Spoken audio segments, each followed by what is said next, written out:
오늘 본문 말씀은 여러분들이 익히 잘 알고 계시는 그러한 말씀입니다. 여호수아와 이스라엘 백성들이 40년의 그런 광야 생활을 마치고 이제 처음 가나안 땅에 들어가는 그러한 아주 중요한 그러한 순간입니다. 그런데 그 첫 관문이 너무도 크고 대단한 그러한 여리고성이 그 앞에 있었습니다. 그리고 또한 저들 앞에는 요단강이라고 하는 그러한 강이 저들 앞에 있었습니다. 그 가운데 하나님의 기적을 또한 저들이 체험하는 그러한 또 하나의 순간이기도 합니다. 저는 본문 말씀을 읽으면서 참 의아한 생각이 들었던 것이 있습니다. 여러분들 가운데 성지순례를 혹시 다녀오신 분들이 있나요? 네. 저도 다녀오지 못했습니다. 그러나 성지순례를 다녀왔던 그러한 많은 분들이 이야기를 할 때 보면 여행 가이드가 손가락을 이렇게 지시하면서 여기가 바로 요단강입니다 라고 이야기했을 때 하나같이 저들의 머릿속에 떠오르는 단어가 있습니다. 그것은 급실망입니다. 네. 이 강이라고 하면 적어도 미주리 강이나 아니면 한강처럼 좀 웅장하고 크고 그래야 되는데 이 요단강이라고 하는 것을 딱 봤을 때는 너무도 작고 초라한 시골의 개천보다도 더 작고 그렇게 초라하게 그지없다라고 그렇게 이야기하는 것을 볼 수가 있습니다. 그래서 여러분들 사진이 준비가 됐나요? 안 됐습니까? 그래서 여러분들이 사진을 보시면요, 지금 자세히는 안 나오지만 이 요단강이라고 하는 것이 바로 이 중동의 그 이스라엘 땅의 가운데를 흐르는 것을 볼 수가 있습니다. 그리고 이 밑에 쪽에는 바로 사해가 있고요, 위에는 갈릴리 바다가 있습니다. 그 갈릴리 바다에서부터 사해까지 내려오는 것이 바로 이 요단강입니다. 그러나 이 요단강을 자세히 살펴보면요, 다음 슬라이드를 좀 볼까요? 요단강이라고 써 있는데 마치 저 위쪽에 보면은 저것이 요단강이에요. 무슨 도랑치고 가지 잡고 하는 그런 것 같죠? 그러나 이것이 윗부분, 그러니까 갈릴리 바다에서 내려오는 줄기는 작은 그러한 줄기로 내려오다가 후반부에 내려오면서 조금씩 더 넓어지는 것을 볼 수가 있습니다. 물론 밑에 부분이 바로 이 요단강의 남단 즉 사해와 맞닿는 그런 지역이고요. 그 다음에 여리고성과 오늘 말씀에 나오는 길갈이라고 하는 지역은 바로 이 남부 지역입니다. 다시 이야기하면 좀 더 넓고 큰 요단강이 흐르는 곳이 바로 이 남부 지역입니다. 그러나 강이라고 하기에는 좀 어색한 그러한 강입니다. 바로 이 요단강이라고 하는 것은요, 보통 최남단 쪽을 보면 한 폭이 30m 정도, 키로가 아니라 30m 정도 되는 그러한 곳이고요. 강 위쪽으로 조금만 더 올라가면 협곡 때문에 이 강이 넓어질 수가 없고 좁은 그러한 것을 볼 수가 있습니다. 왜 이런 말씀을 드리냐 하면 이스라엘 백성들이 요단강을 건너기 위해서는 전략상 남부지방으로 가는 것이 아니라 조금만 더 걸어 올라가서 위에 협곡의 그 좁은 그러한 요단강을 충분히 발로 건널 수 있다라고 하는 겁니다. 그런데 왜 하나님은 이곳으로 이스라엘 백성들을 인도했을까를 우리가 생각을 해보아야 할 것입니다. 전략상으로 아주 좋지 않은 그러한 좀 더 폭이 넓은 헤엄쳐서 건너야 하는 이 요단강, 이곳으로 왜 하나님은 이스라엘 백성들을 인도했을까를 우리는 주목을 해야 합니다. 첫 번째로 바로 이 하나님은요, 이스라엘 백성들을 이곳으로 인도하신 가장 큰 이유가 이들에게 기억하게 하기 위함이었습니다. 하나님은 이스라엘 백성들을 하나님의 약속의 땅인 이 가나안 땅에 들어가기 전에 먼저 저들이 누구이고 또한 저들이 왜 광야에서 40년 동안의 삶을 살았으며 또한 저들이 무엇을 위해 이곳에 왔는지 하나님이 기억시키기 위해서 바로 이 요단강 남쪽으로 인도하셨던 것을 볼 수가 있습니다. 광야에서의 40년이라고 하는 시간이 짧은 시간이 아니죠. 그곳에서 바로 출애굽한 1세대들이 대부분 죽었습니다. 모세마저도 그곳에서 죽게 되었습니다. 그리고 이제 2세대들이 바로 저들의 바통을 이어받아서 가나안 땅에 막 들어가려고 하는 그러한 순간입니다. 저들 중 대다수는요, 광야에서 나았을 것이고 하나님의 역사를 직접적으로 눈으로 체험하지 못한 그러한 자들이었을 것입니다. 다시 말하면 믿음의 1세대들이 정말로 하나님의 역사를 체험하고 저들의 믿음이 강하고 담대하였다면 믿음의 2세대들은 하나님의 역사를 직접적으로 체험하지 못했기 때문에 저들의 믿음은 연약한 상태에 있었을 것입니다. 그리고 이제 저들이 가나안 땅을 막 들어가려고 하는 순간 그 앞에 엄청나게 큰 여리고성이라고 하는 것이 저들을 막고 있었을 것입니다. 아마도 저들이 그대로 여리고성으로 돌진을 했더라면 저들은 벌벌 떨다가 그곳에서 진멸하게 되는 일이 일어났을 것입니다. 이러한 저들에게 하나님께서 먼저 요구하신 것이 바로 기억함입니다. 출애굽기 오늘 본문 말씀은 바로 여러분들이 출애굽기 14장에 있는 말씀과 비교해서 보시면 매우 흡사한 것을 볼 수가 있습니다. 이 출애굽기 14장의 말씀이 무엇이냐면 바로 홍해를 건너는 그러한 하나님의 역사입니다. 홍해 바다였던 것이 오늘 본문 말씀은 요단강으로 바뀌었고요. 모든 것이 다 비슷하게 흘러가는 것을 볼 수가 있습니다. 규모 면에 있어서 좀 더 작습니다. 그러나 중요한 것은 이들에게 다시금 기억시키기 위해서 바로 이 요단강의 기적을 하나님은 행하셨다라고 하는 겁니다. 왜 하나님은 불필요하게 홍해의 기적을 행하시고 또 이 요단강 그냥 건널 수 있는 것을 왜 저들에게 기적으로 보이셨을까? 그 가장 큰 이유는 바로 너희들을 이끌어낸 하나님이 어떠한 하나님인지 저들에게 알리기 위함이셨습니다. 그리고 저들의 광야에서의 그러한 생활들을 다시금 기억하게 하시기 위함이셨습니다. 저들의 믿음이 지금 나약해져 있고 정말로 저들이 이 상태로 가나안 땅에 들어간다면 모두가 진멸하게 되고 말 것을 하나님이 아셨고, 그래서 이제 이 순간 요단강을 앞에 두고 저들은 누구이고 무엇을 위해 이곳까지 왔으며 또한 어떻게 저들의 하나님이 저들을 인도하셨는지를 저들에게 알리기 위함이셨습니다. 바로 오늘 본문 말씀에 보면 하나님의 임재의 상징인 언약궤가 물가에 닿았을 때 어떠한 일이 일어납니까? 홍해 바다가 갈라졌듯이 바로 요단강 물이 갈라져서 한쪽에 쌓이는 것을 볼 수가 있습니다. 그리고 저들이 메마른 땅을 밟고 건너갈 때에 먼지가 나는 그 땅바닥을 건너갈 때에 저들은 40년 동안의 광야에서의 삶을 회상했을 것입니다. 그리고 저들이 강 저편에 다다라 물이 다시금 하나로 합쳐질 때 저들의 두려움도 저들의 나약한 믿음도 다 사라졌을 것입니다. 바로 이것이 하나님의 뜻이었으며 또한 하나님께서 같은 기적을 2번 저들에게 행하신 이유입니다. 그리고 오늘 하나님은 우리의 예배 가운데서도 이러한 기억함을 요구하십니다. 그리고 우리의 세례 가운데서 이러한 기억함을 요구하십니다.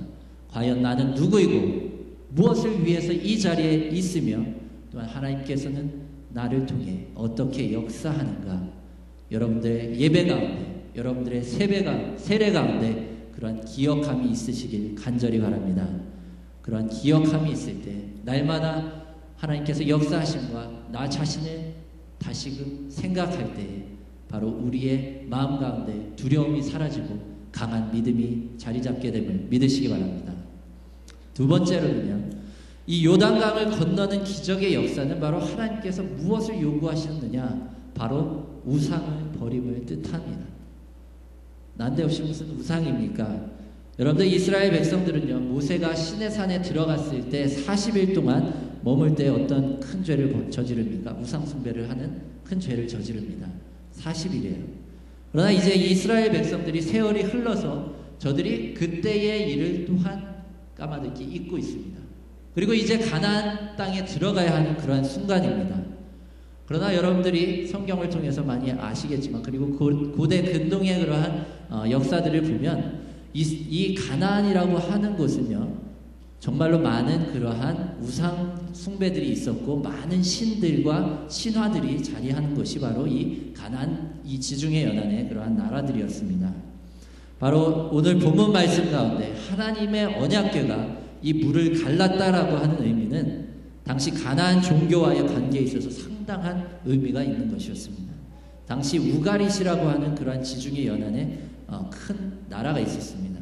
그곳에서는 이 바알 신을 섬기는 그러한 풍습이 있었고요. 특별히 우가릿 신화라고 하는 곳을 보면 이 바알 신을 표현할 때 프린스 C라는 그러한 표현을 씁니다. 그리고 혹은 저지 리버라고 하는 그러한 표현을 씁니다. 다시 이야기하면 바로 이 바알 신은 이 바다와 그리고 이 강을 지배하는 그러한 하나의 신입니다. 그리고 그 바다와 강을 통해서 모든 역사를 일으키는 것이 바로 이 우가릿 신입니다. 바로 이 바알 신의 거주지이며 또한 그 힘과 권력의 상징이니 강과 바다, 그것을 하나님께서 가르셨다라고 하는 것은 무엇입니까?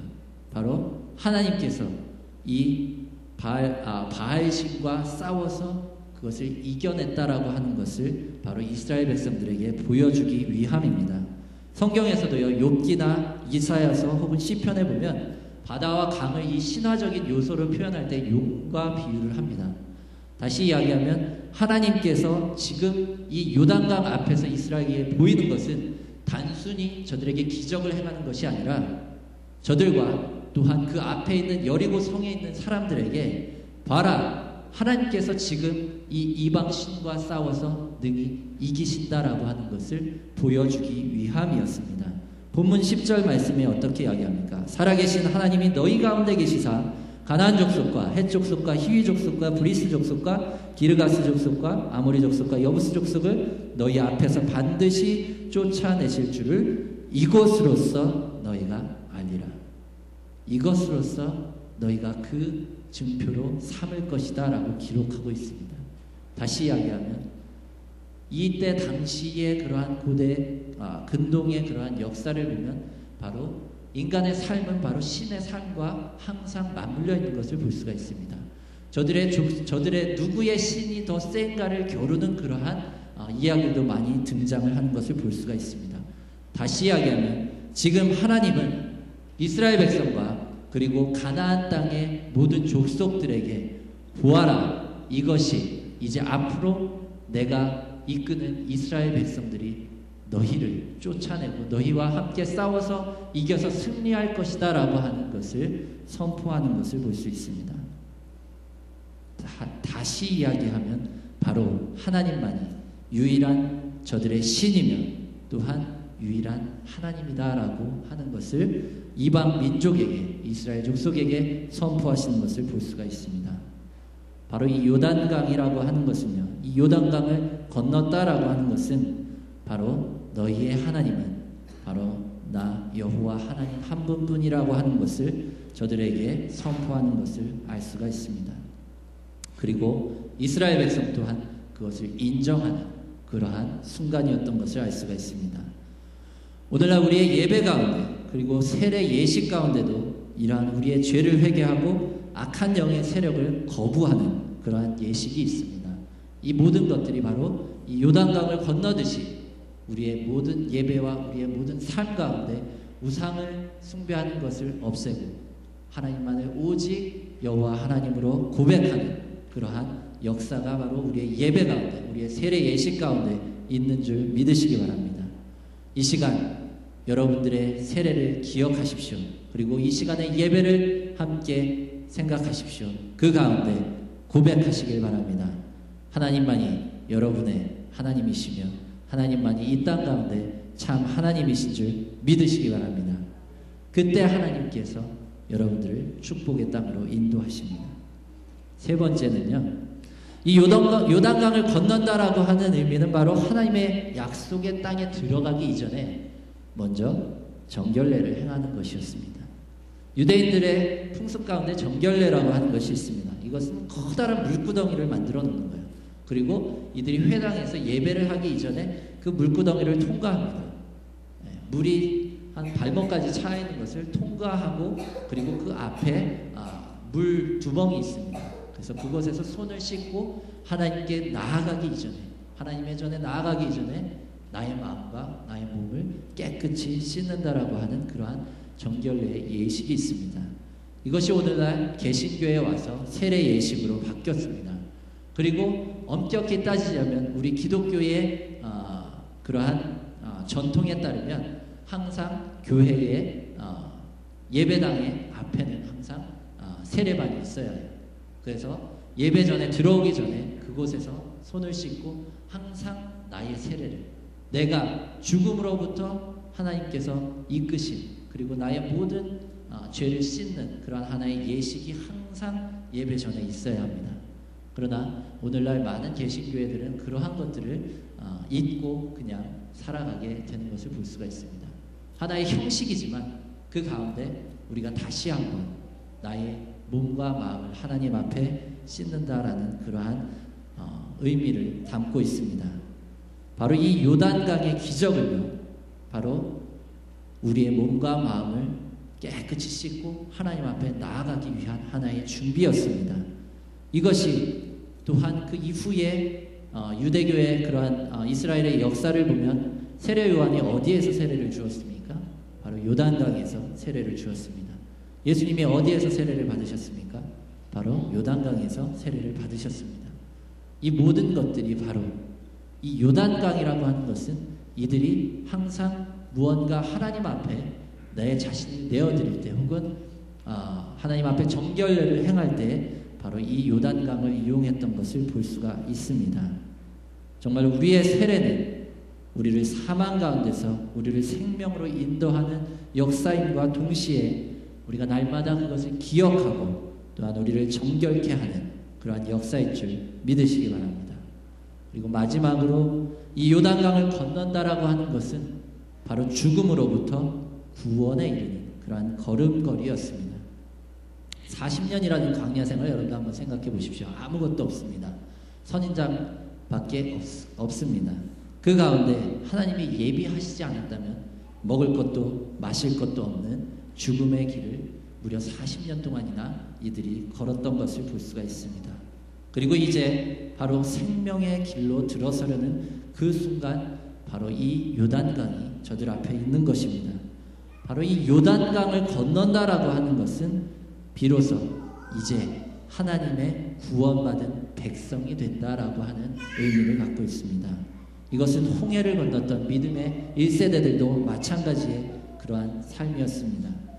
모세가 이 두려워하는 그러한 믿음의 1세대들을 볼 때에, 홍해를 앞에 두고 두려워할 때에 뭐라고 말합니까? 출애굽기 14장 13절에 보면 이렇게 기록합니다.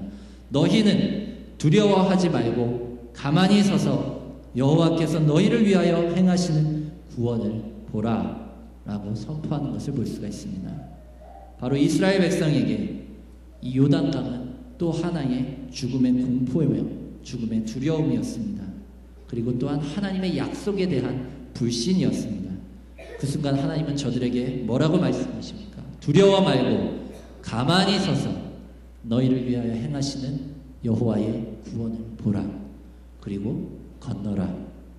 이것이 오늘 우리에게 하시는 하나님의 말씀입니다. 여러분들 가운데 어떠한 두려움이 있습니까? 어떠한 공포가 있습니까? 하나님의 약속을 믿기 어렵게 하는 그러한 악조건들이 여러분들 가운데 있습니까? 하나님의 말씀에 귀 기울이시기 바랍니다. 너희는 두려워 말고 가만히 서서 너희를 위해 행하시는 하나님의 구원의 역사를 보라. 그리고 건너라. 믿음을 가지고 모든 두려움과 죽음의 강을 건너는 여러분들이 되시길 간절히 바랍니다. 그리고 하나님이 행하시는 구원의 역사를 보시는 여러분들이 되시길 진심으로 축원합니다. 기도하겠습니다. 이스라엘 백성들이 요단강 앞에서 우왕좌왕하고 저들의 믿음의 나약함을 하나님 앞에 내어드렸을 때 하나님께서 저들에게 선포하신 그 말씀을 기억하길 원합니다. 너희는 가만히 서서 하나님께서 너희에게 역사하시는 그 구원의 역사를 보라라고 말씀하셨듯이 이 시간 우리의 믿음의 나약함을 돌아봅니다. 날마다 두려워하고 힘겨워하고 고민하고 또한 때로는 우리가 하는 일들이 잘 풀리지 않을 때에 하나님 앞에 나아가기보다는 그것을 가지고 짜증내고 힘들어하고 또한 괴로워할 때가 많이 있습니다. 이제 우리가 모든 것을 내려놓고 가만히 서서 하나님께서 우리 가운데 행하시는 구원의 역사를 보길 원합니다. 그리고 그 강을 건너길 원합니다. 주님 인도하여 주시옵소서. 예수 그리스도의 이름으로 기도했습니다.